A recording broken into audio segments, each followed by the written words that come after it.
কত ছোট ঘন্টাটা দেখুন। চলুন, জয় ডাকাত কালীর জয়। তিনি নরবলি দিতেন। আমরা জানি রঘু ডাকাতের মন্দিরটা, রঘু ডাকাত এখানে পুজো দিয়ে রনপা করে, যেটা ডাকাত কালীবাড়ি নামে পরিচিত, অর্থাৎ রঘু ডাকাতের কালীবাড়ি। এই গাছের গোড়াতেই বর্তমানে পূজিত হয়, পুজো দেয়া। মাকড়সার জাল পড়ে গিয়েছে। সুপারস্টার দেব বাংলা চলচ্চিত্রে তাকে নিয়ে সিনেমা করছে। নমস্কার বন্ধুরা, শুভ সকাল। পৌঁছে গেলাম এমন একটি জায়গাতে যে ইতিহাসে তার নাম কিন্তু ঐতিহ্য বয়ে আসে। অর্থাৎ যদি দেখা যায়, রঘু ডাকাতের নাম আমরা প্রত্যেকেই শুনেছি। রঘু ডাকাত কতটা ফেমাস ছিলেন, তার ডাকাতিকত্বের কত ঐতিহাসিক ঘটনা এই জায়গায় রয়েছে। এই মুহূর্তে আমরা রয়েছি মধ্যমগ্রাম অথবা বাদু, দুটো ঠিক মাঝখানে, অর্থাৎ মধ্যমগ্রাম বাদু রোড দিয়েও যদি আসেন, অথবা বারাসাত দিয়ে যদি আসেন, বা টাকি রোড দিয়েও যদি আসেন, এই জায়গাটায় আসতে হলে বলতে হবে ডাকাতে কালীবাড়ি। ডাকাতে কালীবাড়ি অর্থাৎ রঘু ডাকাতের কালীবাড়ি। এই জায়গাটার নাম হচ্ছে কাঠোর রোড, বাদু, ডাকাত কালীবাড়ি। চলুন দেখা যাক সেখানের ঐতিহাসিক মুহূর্ত এবং সেই সাইট সিন। আপনাদের সঙ্গে আমি সোম ইন ডিটেলের মাধ্যমে দেখানোর চেষ্টা করব সেই জায়গাটা ঠিক কীরকম আর কি তার ঐতিহাসিক ঘটনা। অপূর্ব লেগেছে, আপনাদেরকে সেই জিনিসটা শেয়ার করব, সঙ্গে থাকুন। বাদু রোডের কাছে অদ্ভুত এক জায়গায়, যেটা ডাকাত কালীবাড়ি নামে পরিচিত, অর্থাৎ রঘু ডাকাতের কালীবাড়ি। এখানেই নাকি শোনা যায়, অর্থাৎ কথিত আছে, ইতিহাস যেটা বলছে যে এখানেই নাকি রঘু ডাকাত ডাকাতি করতে যাওয়ার আগে এই মন্দিরে মাকড়সার জাল পড়ে গিয়েছে। তিনি নরবলি দিতেন এবং মায়ের পুজো করতেন, করে তিনি ডাকাতি করতে যেতেন। দেখুন সেই রূপ চিত্র, এবং চলুন আপনাদের দেখাই ঠিক মন্দিরের ধ্বংসস্তূপ চেহারা। অর্থাৎ আপনারা বুঝতেই পারছেন, যুগ যুগ ধরে বহু ঐতিহাসিক চিত্র কিন্তু বহন করে আসছে আমাদের ইতিহাস। তো সেক্ষেত্রে এইরূপ মন্দিরের চিত্র দেখতেই পাচ্ছেন আপনারা, কি অবস্থা, প্রায় ধ্বংসের পথে। কিন্তু এই ভাঙা চুনসুরকির আড়াল থেকেই যেন ইতিহাস কত কথাই না মানুষকে বলে। এই মুহূর্তে সেই ছবি আপনাদেরকে তুলে ধরতে পারছি বন্ধুরা। দেখুন, এই সেই ডাকাতে কালীবাড়ি, যে কালীবাড়ির ইতিহাস বহু যুগ ধরে বয়ে আসছে। দেখতে পাচ্ছেন ইটগুলোর চেহারা, প্রায় ভাঙা পথে চলে গিয়েছে। এখানে যদি দেখেন, দেখুন এদিকটা মাকড়সার জাল পড়ে গিয়েছে, এবং এদিকটা যদি দেখেন পুরোটাই কিন্তু একটা ধ্বংসস্তূপে পরিণত হয়েছে, অর্থাৎ প্রায় ভগ্নপ্রায়। কিন্তু এখানেই কিন্তু জাগ্রত মা তার লীলা বিরাজ করে চলেছে। অর্থাৎ আমি যদি ভিতরটা দেখি, অবশ্যই ভিতরে যাব এবং মায়ের লীলা কাহিনীর কথা আপনাদের শোনাবো, যে রঘু ডাকাত কীভাবে তিনি এখান থেকে পুজো দিয়ে ডাকাতি করতে যেতেন এবং কেনই তিনি এখানে পুজো দিলেন। রঘু ডাকাত যখন ধরা পড়ে যায়, অর্থাৎ সামন্ত রাজাদের আমলে, সেই সময় লেটারদের হাতে যখন রঘু ডাকাত ধরা পড়ে যায়, সেই সময় কিন্তু এই মূর্তি রঘু ডাকাত তরোয়াল দিয়ে ভেঙে দেয়, শোনা যায়, কথিত আছে। এটা সঠিক তথ্য কিন্তু আমি ঠিক বলতে পারছি না, কারণ এখানের যারা আশেপাশের লোকজন আছে তারাও কিন্তু এই কথা বলা কিন্তু খুব মুশকিল। কেন বন্ধুরা? কারণ এই কথার সঠিক তথ্য কেউই জানে না। কিন্তু আমি যেটুকু শুনলাম, যে সেই সময় লেটারদের হাতে ধরা পড়ে যাওয়ার পরে রঘু ডাকাত কিন্তু তার তরোয়াল দিয়ে মূর্তি ভেঙে ফেলে। ফলে তার বংশধরেরা ওই ভাঙা মূর্তিকেই পুজো করে আসছিলেন এত বছর ধরে, এবং বর্তমান সময়ে দাঁড়িয়ে এই অবস্থা মন্দিরে। রঘু ডাকাতের কথা, রঘু ডাকাতকে নিয়ে বর্তমানে সিনেমাও হচ্ছে। দেব আমাদের সুপারস্টার দেব বাংলা চলচ্চিত্রে তাকে নিয়ে সিনেমা করছে। করে ডাকাতি করতে বেরোতেন, ঠিক আছে। তবে এখন কোনো মন্দিরের মধ্যে কোনো বিগ্রহ নেই, ভিতরে গাছের শিকড় আছে, ওই শিকড়কেই আমরা মা হিসেবে পূজিত করি, এবং পুরো এলাকার লোকেরা পুজো দেয়। আর বাৎসরিক একটা পুজো হয় বাইরে, আমরা মন্দিরে কোনো কিছুতে হাত দেয় না আমরা। আচ্ছা, সংস্কার করা যায় না। আচ্ছা, এটা সংস্কার করা বারণ আছে, এরকম শুনেছি, একজন আমরা সংস্কার করতে পারি না। আচ্ছা, এটা রঘু ডাকাতের মন্দির বলেই পরিচিত। আর সমীরবাবু কি একটা বলছিলেন যে আমরা জ্ঞানত অবস্থায় আমাদের 62 সালে আমার জন্ম। আচ্ছা জ্ঞানত অবস্থায় আমরা মন্দিরটা এর থেকে আরও ভালো পজিশনে ছিল, বটগাছটা তখন হালকা ছোটোই হয়েছে।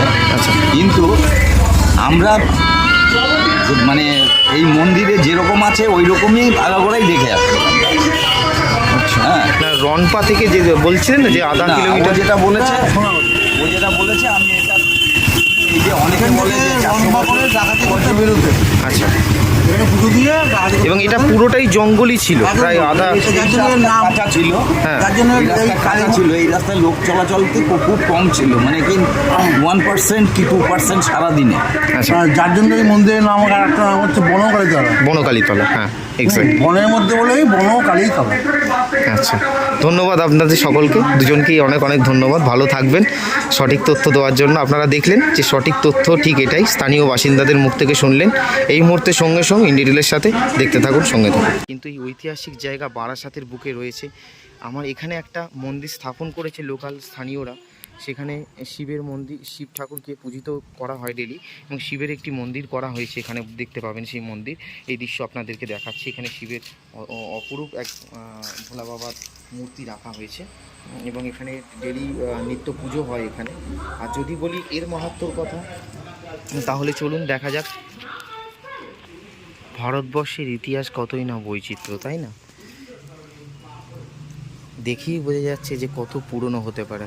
আপনারাই বলবেন কমেন্টের মাধ্যমে যে কত পুরনো হতে পারে আনুমানিক। এটি একদম রোডের সাইডে পড়ে। বর্তমানে এটিকে সংস্কার করা চিন্তাভাবনা এখনও পর্যন্ত নেওয়া হয়নি, কারণ কিছু জিনিস থাকে যেগুলোকে আমরা কলকাতার হেরিটেজ বলি, সেগুলোর যে পিওরিটিটা থাকে সেই পিওরিটিটা যদি আমরা শেষ করে দিই তাহলে কিন্তু তার যে অপরূপ সৌন্দর্যটা সেটা কিন্তু থাকে না। তাই জন্য এখানের যে গভর্নমেন্ট আছে এবং এখানের যারা সিস্টেমে আছে, অর্থাৎ যারা পৌরসভা আছে, তারা কিন্তু এই মন্দিরকে এইভাবেই রেখে দিয়েছে যাতে করে তার পিওরিটিটা থাকে, তার ঐতিহ্য বহন করে। কিন্তু আগামী দিনে হয়তো এই চিত্র আপনাদেরকে দেখাতে পারবো না। চলুন দেখা যাক সাইড থেকে মন্দিরের চিত্র। আমরা যদি মন্দিরের মূল প্রবেশদ্বার দিয়ে প্রবেশ করি, চিত্রটা ঠিক এরকম। দেখুন এক একটা নিখুঁত চিত্র কিভাবে আমরা মূল মন্দিরে প্রবেশ করছি। এবং এখানে যদি ঘন্টাটা দেখেন কি অদ্ভুত, দেখুন কত পুরনো, কত হতে পারে আনুমানিক বন্ধুরা জানাবেন একটু। আর এই হই সেই গাছ যেখানে মায়ের মূর্তি আছে, মূর্তি ছিল, বর্তমানে মায়ের মূর্তি দেখা যাচ্ছে না। জয় মা, জয় মা, জয় মা, জয় মা। মায়ের নাম করে ভিতরে প্রবেশ করলাম। ওপরের চালচিত্রটা ঠিক এরকম। দেখুন বহু মানুষ এখানে পুজো দেয় এবং তাদের মনস্কামনা মা ফেরায়। তা মা কাউকেই খালি হাতে ফেরায় না, মা ভীষণ জাগ্রত। মায়ের কাছে কিছু চেয়ে দেখবেন, মা কাউকেই ফেরাবেন না। দেখুন এখানে সেই অপরূপ চিত্র আপনাদেরকে দেখাচ্ছি যে বর্তমানে মন্দিরে ভগ্নপ্রায় মন্দির, এ প্রায় দেখাই যায় না, আজ প্রায় বিলুপ্তর পথে চলেছে। কিন্তু এই দৃশ্য কি অপরূপ দৃশ্য দেখুন বন্ধুরা, এ যেন অকল্পনীয়। সত্যি এখান থেকেই যেন ইতিহাস বহন করে, এই ইতিহাসই যেন আমরা বয়ে নিয়ে চলছি। এখানে দেখুন অনেকে মানত করেছে এবং ফলস্বরূপ যেগুলো হয়, মানত করার পরে তাদের মানত পূরণ হয় এবং সেই হিসাবে মাকে তারা দান করে এবং তাদের মনস্কামনা পূর্ণ হলে মায়ের প্রতি তাদের ভালোবাসা জানায়। এই সেই গাছ, এই বট গাছই কিন্তু দেখুন প্রত্যেকটা, এত ঝড় ঝাপটা তুফান আমফান কত ঝড়ই না এলো কিন্তু কিছুই হয়নি। এটা এক আশ্চর্য জিনিস। সত্যি ভগবান যেখানে থাকে সত্যি সেখানে কিছুই হয় না, অর্থাৎ সবটাই ভগবানের লীলা। আমি আপনাদের আমি আপনাদের হয়ে ভগবানের যে প্রচার করতে পারছি, আমিও কতটা ভাগ্যবান যে এই সমস্ত ছবি আপনাদের কাছে তুলে ধরতে পারছি। সঙ্গে থাকবেন, আরও অনেক কিছু আপনারা পাবেন। শুধু এইটুকুই বলবো যে দেখুন মন্দিরের চেহারাটা একটুখানি দেখুন, কিভাবে এখানে মানে পূজিত হতো। এইখানেই হয়তো ডাকাত সর্দার রঘু ডাকাত এইখানটাইতে হয়তো নরবলি দিতেন এবং এখানেই মূর্তিটা ছিল। বর্তমানে সেই মূর্তি আমি দেখাতে পাচ্ছি না, হয়তো মূর্তিটা নেই, কিন্তু এই গাছের গোড়াতেই বর্তমানে পুজো দেওয়া হয়। সিঁদুর আছে, এখানে জবা ফুল আছে, অর্থাৎ এই গাছকেই মা রূপে কিন্তু পুজো করা হয়। এই মুহূর্তে সরাসরি আপনাদের সেই রঘু ডাকাতি কালীবাড়ি থেকে দেখছেন বটগাছের। দেখুন বটগাছ কিভাবে একটি ধ্বংসপ্রায় বাড়িকে ধরে রেখেছে, অর্থাৎ প্রায় ধ্বংসপ্রশেষের শেষে চলে যাওয়া সেই মন্দিরের অংশকে কিভাবে ধরে রেখেছে। প্রত্যেকটা ইঁট কিন্তু চুন সুরকি দিয়ে গড়া, কিন্তু এই বটগাছই কিন্তু পুরোটাকে গড়ে রেখেছে। যদি দেখি এক একটা ডালপালা প্রত্যেক সুন্দর করে কিন্তু ঘিরে রেখেছে। আর এদিকটা যদি দেখি আমরা বাহিরের পথে, অর্থাৎ এক্সিটের দিকে, এবং এক্সিটটা দেখলে এই লাগবে যে পুরোটাই কিন্তু শহর অঞ্চল হয়ে গেছে। আশেপাশে কিন্তু দোকানপাট, বহু বাড়ি ঘর গড়ে উঠেছে। হ্যাঁ, এদিকটা কিন্তু দেখলে মনেই হবে না যে এখানে এরকম একটা চিত্র আছে। অর্থাৎ সঠিক রিভিউ, সঠিকভাবে আপনাদেরকে জানালাম। বটগাছটা যদি উপর থেকে দেখি খানিকটা এরকম, কি সুন্দর চালচিত্র এবং এক অদ্ভুত লাগলো। মানে মন্দিরটা কিন্তু আপনাদের সামনে যদি তুলে ধরি ঠিক এরকম দেখুন, কি ভালো লাগছে না বন্ধুরা? জানাবেন কমেন্টের মাধ্যমে, অবশ্যই একটা লাইক করবেন, সাবস্ক্রাইব করবেন, সাপোর্ট করবেন, আমি যাতে আপনাদের ইন্সপিরেশনে যেন আরও ভালো ভালো ভিডিও করতে পারি আপনাদেরকে। এই দিকটা দেখুন কি অপরূপ লাগছে, কি সুন্দর তার দৃশ্য। এই এক অদ্ভুত চিত্র। সত্যি কত ইতিহাস, কত কিছুই না জড়িয়ে রয়েছে মানুষের সাথে। মন্দিরের পিছন দিকটা যদি যাই আমরা দেখব এইখানে বটগাছটা পুরোটা মন্দিরটাকে ধরে রেখেছে, পুরো মন্দিরটাকে কিন্তু ধরে রেখেছে এই বটগাছ।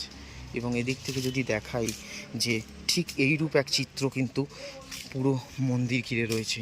ইটগুলো দেখলেই বোঝা যায় যে ইতিহাস কত বছরের ইতিহাস বহন করে আসছে। দেখুন বন্ধুরা, এদিকটা যদি লক্ষ্য করেন দেখতে পাচ্ছেন কি অবস্থা দেখুন। আর এই তার চালচিত্র, পুরোটা একটা জঙ্গলের মধ্যে। এই মন্দির যেহেতু জঙ্গলের মধ্যে উপস্থিত করছিল এত বছর ধরে, তাই এই মন্দিরকে কিন্তু বুনো মন্দিরও বলা হয়। অর্থাৎ ডাকাতে কালীবাড়ি এবং বুনো মন্দির। দেখুন সেই চিত্র আপনাদের সামনে আমি তুলে ধরতে পারছি শুধুমাত্র ইন ডিটেল সময়ের সঙ্গে আপনারা সেই ছবি দেখতে পাচ্ছেন। আমি জানি অনেক ইউটিউবাররাই এসছে এখানে কভার করেছে, কিন্তু সঠিক তথ্য বা সঠিক তথ্যের কিন্তু কেউ সঠিকভাবে বলতে পারেনি, কথা বলা ভুল হবে।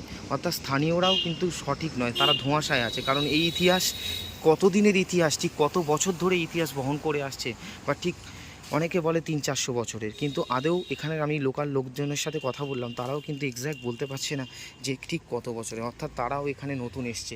এখানে সবচেয়ে পুরনো বাসিন্দাদের মধ্যে ওই যে টালির বাড়িটা দেখতে পাচ্ছেন, ওনার সাথে কথা বললাম। উনি বললেন যে আমারও ঠিক আইডিয়া নেই, কারণ আমার যেটা বংশ পরম্পরা, মানে তার পরিবারের যে দাদা আছে, ঠাকুরদা আছে, তারা বলে গিয়েছিল যে তারও আগে, অর্থাৎ আনুমানিক আপনারা বুঝতেই পারছেন দেখে যেটা কত বছরের পুরনো হতে পারে। প্রায় 300-400 বছর বেশি হবে হয়তো। কারণ রঘু ডাকাতের যদি আমরা ইতিহাস পড়ি তাহলে সেখানেই আমরা সেই তথ্য পেয়ে যাব যে রঘু ডাকাতের ডাকাতি সম্বন্ধে কী ছিল। আর এই রূপ চিত্র সরাসরি নতুন করে আর কিছু দেখানোর নেই, আমি শুধু গেটটা একবার দেখাবো আপনাদেরকে। দেখুন, আর মাকে একবার দেখাবো, অর্থাৎ গাছ রূপে মা। মা তুমি সকলকে ভালো রেখো, সকলের মঙ্গল করো। জয় মা ডাকাতে কালীর জয়, জয় জয় ডাকাতে কালীর জয়, জয় মা ডাকাত কালীর জয়। দেখুন বন্ধুরা কি অপরূপ, কত সুন্দর তার মাহাত্ম্য। আর যদি এদিকটা দেখি কি ভালো লাগছে দেখুন, এই পোর্শনটা দেখুন, এই পার্টটা।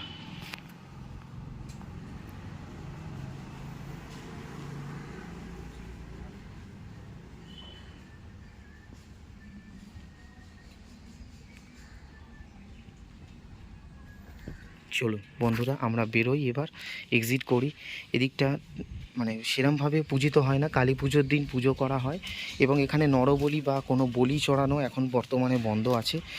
ডাকাত সর্দার রঘু ডাকাতি তখনই যখন ছিলেন তখন এটাকে করেছে। এবং মন্দিরটা যদি সাইড থেকে দেখি ঠিক এইরকম ভগ্নপ্রায় মন্দির।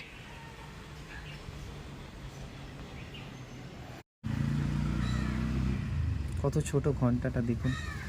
চলুন, জয় ডাকাত কালীর জয়, জয় ডাকাত কালীর জয়, জয় মা ডাকাত কালীর জয়।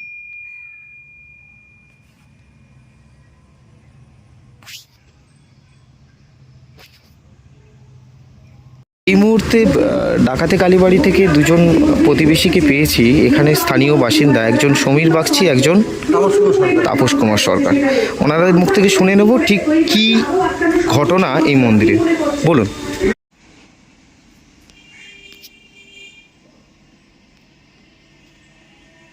আর এখান থেকে যদি ওপরটা দেখি, দেখুন কিভাবে ঝুলগুলো পড়ে আছে, কত পুরনো। এখানে একটা বাল্ব জ্বলছে, আর কিছুই নেই। এদিকটায় ফাঁকা হয়ে গিয়েছে, অর্থাৎ ঝড় ঝাপটা, তবু মন্দির টিকে আছে। তাহলে বুঝতে পারছেন যে মা কতটা জাগ্রত। মা আছেন বলেই যারা ভগবান বিশ্বাস করেন, ভগবান সত্যিই আছেন।